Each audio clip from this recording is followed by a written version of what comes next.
আসসালামু আলাইকুম বন্ধুরা। কম্বোডিয়া শহরে আপনাদের স্বাগতম। বন্ধুরা, আজকে রাতে এই শহরটা আমি আপনাদের ঘুরিয়ে ঘুরিয়ে দেখাবো। আমার কাছে মনে হচ্ছিল রাতের বেলায় শহরটা যেন জনপল্লীতে রূপান্তরিত হয়েছে। আসলে এমন একটা পরিবেশ দেখে যে কাউরি মনে হবে এই শহরটা যেন জনতার ঐতিহ্য বহন করছে।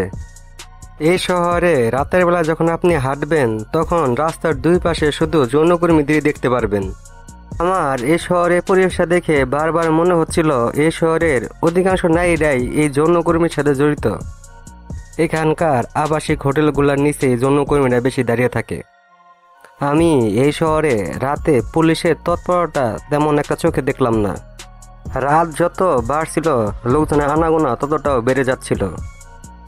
আর এখানকার নারীদের সাথে যদি আপনি হোটেলে রাত কাটাতে চান তাহলে হোটেলের খরচটা আপনাকেই বহন করতে হবে। রাতের বেলায় এই শহরটা দেখে মনে হবে আপনি কোনো ইউরোপের রেড লাইট এলাকাতে চলে এসেছেন। এখানে দেখেন তিনজন দেহকর্মী একটা আবাসিক হোটেলের নিচে দাঁড়িয়ে আছে। সমস্ত শহর জুড়ে এরকম অসংখ্য আবাসিক হোটেল গড়ে উঠেছে দেহ ব্যবসাকে কেন্দ্র করে। এই শহরে শুধু আবাসিক হোটেলের নিচেই না, রাস্তার পাশেও অনেক যৌনকর্মী দাঁড়িয়ে থাকে। আর এসব যৌনকর্মীদের দেহের গঠন এতটাই সুন্দর হয় যে যে কারো আকর্ষণ লাগবে। এখানে দেখেন রাস্তার মোড়ে চারজন যৌনকর্মী দাঁড়িয়ে আছে। আর এইসব নারীরা নিজেদের আকর্ষণ লাগানোর জন্য এত ছোট ছোট পোশাক পরে যে তাদের দেহের অধিকাংশটাই দেখা যায়। আর সেজন্য পুরুষরা এসব যৌনকর্মীর প্রতি বেশি আকর্ষিত হয়।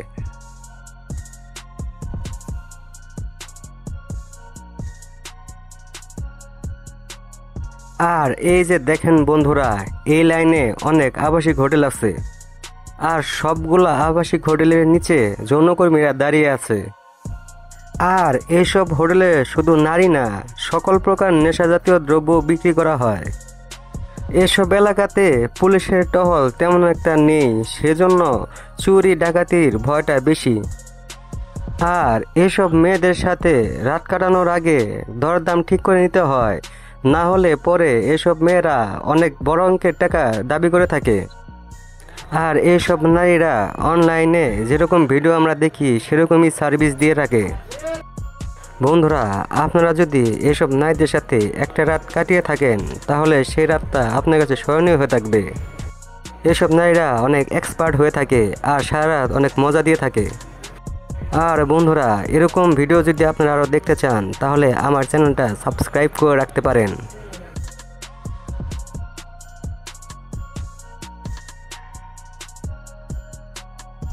এই যে এখানে দেখেন বন্ধুরা, এই মোটর সাইকেল আরোহীটা এই নারীটাকে ভাড়া করার জন্য দরদাম করতেছে।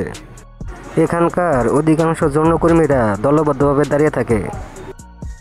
এই যে এখানে যে যৌনকর্মীরা রাস্তায় দাঁড়িয়ে আছে, কেউ যদি চায় তাহলে সে তাদেরকে সাথে নিয়ে সার্ভিস নিতে পারবে।